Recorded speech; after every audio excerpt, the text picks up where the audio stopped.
Imagine a people who could read the sun, who built cities in cliffs, and who thrived for centuries in the heart of the American desert, only to vanish, leaving behind silent monuments and a mystery that endures to this day. Who were these people? We call them the Anasazi, a Navajo word for the ancient ones. But their true name, the name they called themselves, is lost to time. Today we journey back 1,000 years to walk in their footsteps, to uncover the secrets of the ancestral Puebloans. Join us as we explore a civilization that rose from the dust, etched its story in stone, and left a legacy that continues to haunt the canyons of the American Southwest. Our story doesn't begin with grand stone cities, but with something far more humble and essential: baskets and seeds. Long before the cliff dwellings, the ancestral Puebloans were masters of the desert floor. We call this early period the era of the basket makers. These weren't just simple people. They were innovators, pioneers, who unlocked the secrets of survival in one of the world's most unforgiving landscapes. They discovered how to cultivate corn, beans, and squash, triggering an agricultural revolution that would change everything. This allowed them to transition from a nomadic lifestyle to putting down roots. Their homes weren't yet the towering structures we see today, but clever subterranean pit houses dug into the earth for insulation against the brutal heat and freezing cold. It was here, in these earthen homes, sheltered from the elements, that the seeds of a great civilization were sown. They were learning to live with the land, not just on it, a lesson that would define their entire existence. From living within the earth, they began to rise above it. This was a pivotal moment, an architectural revolution that transformed their society. Imagine the shift in thinking, moving from the security of a sunken pit house to constructing walls that reached for the sky. This is the transition to the Pueblo period.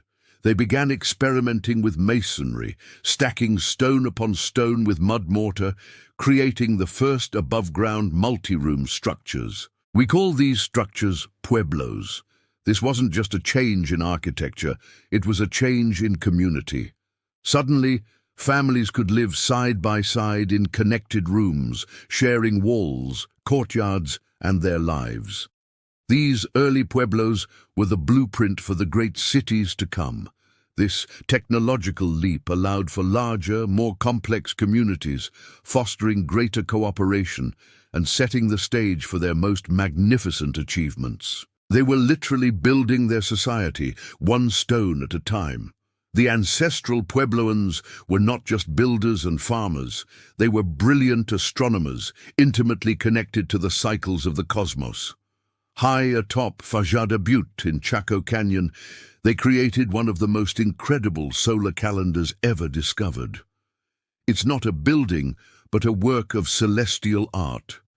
Here, 3 massive stone slabs lean against a cliff face, perfectly positioned. Behind them, 2 spiral petroglyphs are carved into the rock, and for a few precious moments on the most important days of the year, something magical happens. On the summer solstice, a single sliver of sunlight, a sun dagger, pierces the space between the slabs and cuts directly through the center of the larger spiral.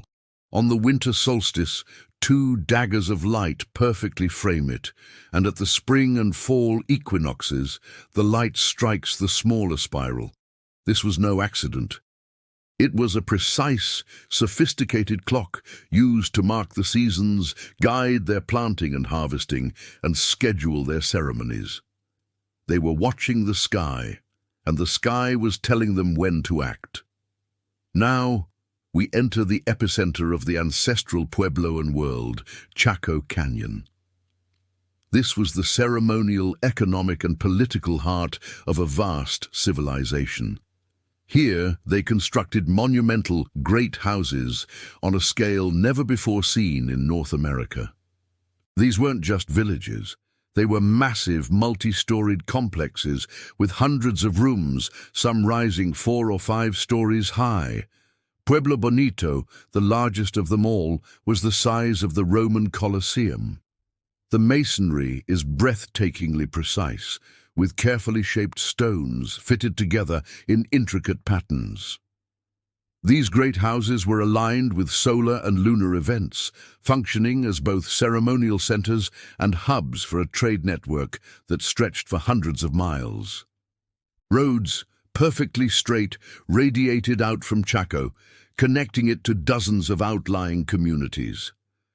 For over 200 years, this canyon was the center of their universe, a bustling hub of trade, ceremony, and culture. But the golden age of Chaco couldn't last forever. By the late 1100s, a profound shift began. The focus of the Puebloan world moved north, to the incredible cliff dwellings of Mesa Verde. Why the move?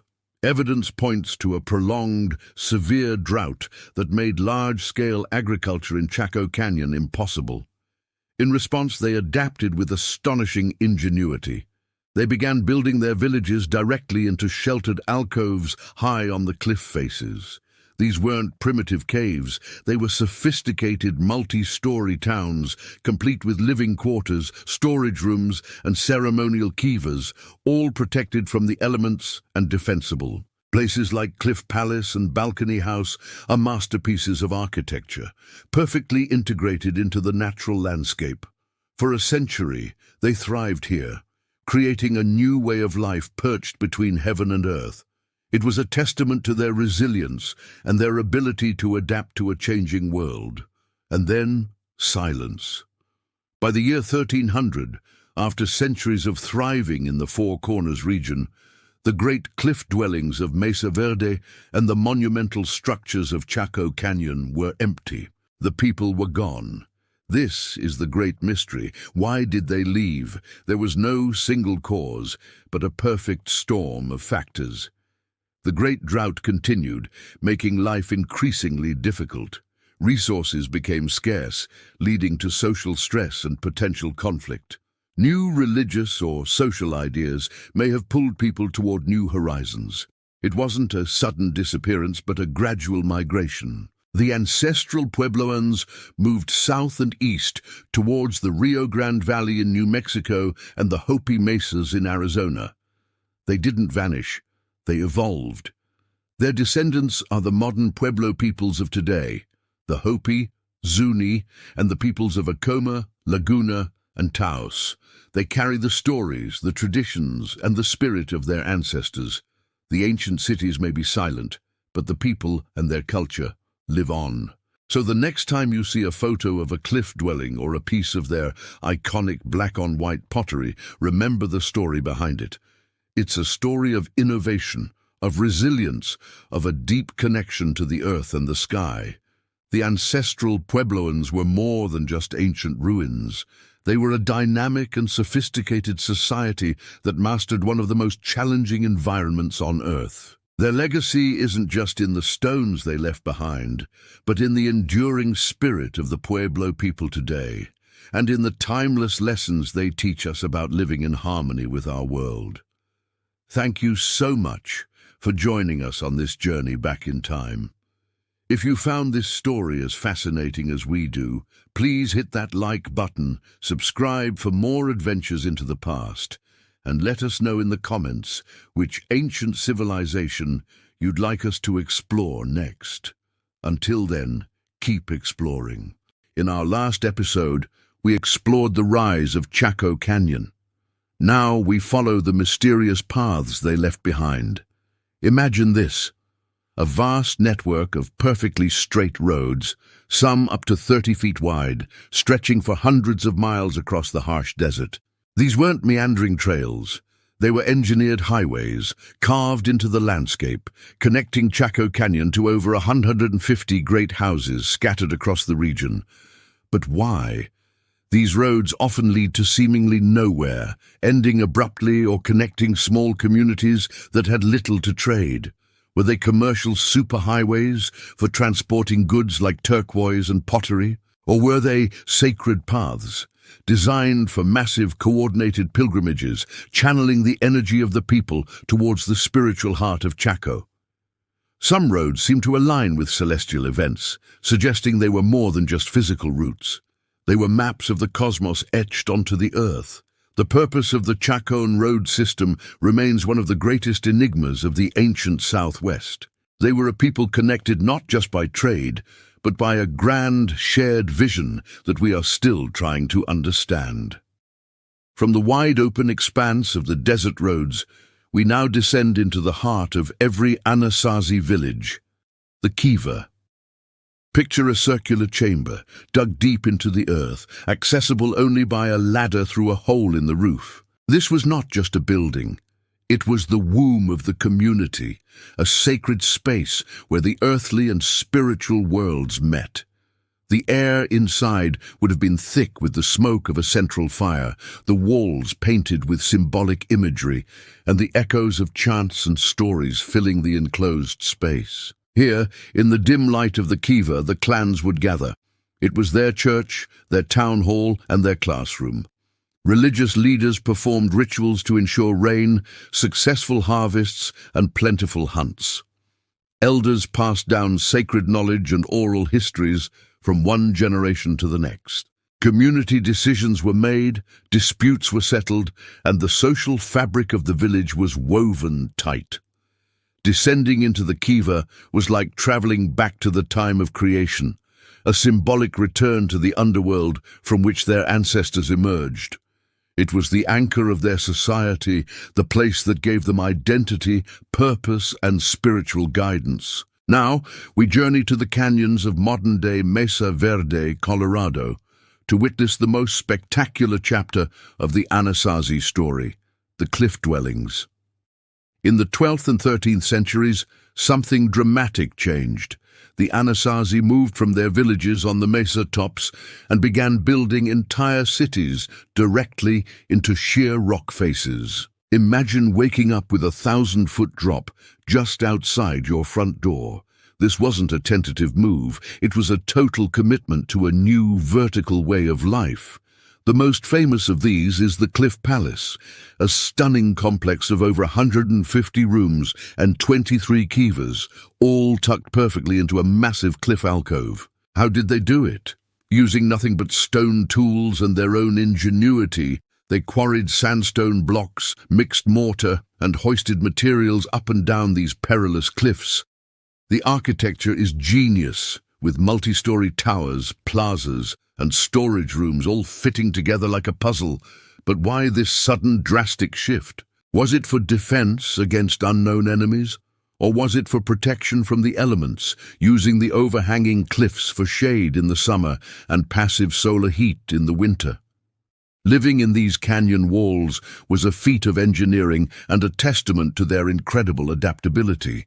To truly understand the Anasazi, we must look beyond their cities and roads and enter their spiritual world. And the key to that world is etched in stone. Across the Southwest, canyon walls and boulders are covered in petroglyphs and pictographs, a vibrant gallery of their beliefs. Here we meet the spirits that walked with them. The most famous is Kokopelli, the charismatic humpbacked flute player. You see him everywhere, a symbol of fertility, abundance, and music. His song was believed to bring the changing of seasons, encourage rainfall, and ensure successful births. But Kokopelli was not alone. The rock art reveals a complex pantheon of Kachina spirits. These were supernatural beings who acted as intermediaries between humans and the gods. They controlled the weather, guided the hunt, and taught the people how to live in harmony with the natural world. Each spiral, handprint, and animal figure tells a story, representing a prayer, a celestial observation, or a historical event. This art wasn't just decoration, it was a living scripture, a way to connect with the powerful forces of nature that governed every aspect of their lives. Through these ancient images, the silent stones begin to sing, and we can almost hear the echo of Kokopelli's flute across the canyons. In our next and final episode, we will confront the most profound mystery of all. Why, after 1,000 years of civilization, did the Anasazi suddenly abandon their magnificent cliff dwellings and walk away from the world they had built? Join us as we explore the theories of drought, conflict, and migration that led to the end of an era. Their magnificent cliff dwellings and sprawling great houses stand as a testament to an ingenious and deeply spiritual society. But then, in the late 13th century, something dramatic happened. A profound silence fell over these stone cities. Why did they leave? What happened to the Anasazi? Join us as we unravel one of history's most compelling mysteries. Imagine a world where the life-giving rains simply stop. Not for a season, not for a year, but for generations. This wasn't just a dry spell, it was a mega drought, a catastrophic climate event that we can now read with astonishing clarity in the silent records of ancient tree rings. For a people whose entire existence revolved around the cultivation of corn, beans, and squash, this was a slow-motion apocalypse. The once fertile fields turned to dust, the streams dried up, and the very foundation of their society began to crack under the immense strain. The sky, once their most benevolent provider, became a silent, empty canvas. The Anasazi world was teetering on the brink. Faced with an environmental crisis, the people made a monumental decision. It wasn't a panicked flight, but a slow, deliberate departure. Archaeologists call it the Great Abandonment. As we explore these silent cities, we find a haunting clue. Doorways carefully sealed with stone masonry. It's as if they were closing the door on a chapter of their lives, not forever, but with a sense of reverence. They left behind beautifully crafted pottery, tools, and personal items almost like offerings. It's a scene that speaks not of defeat, but of a calculated choice. They weren't just running from something, they were moving towards something new, leaving their ancestral homes in a state of sacred preservation. But why? Was it just the drought, or were there other forces at play, social unrest, spiritual prophecy? The sealed doorways hold their secrets, challenging us to piece together the final days of these incredible cities. So where did they go? The popular myth says the Anasazi vanished, but that couldn't be further from the truth. They didn't disappear, they walked. This was the Great Migration, an epic journey of survival and renewal. Following archaeological breadcrumbs, shifts in pottery styles, architectural techniques, and oral traditions, we can trace their long walk away from the Four Corners region.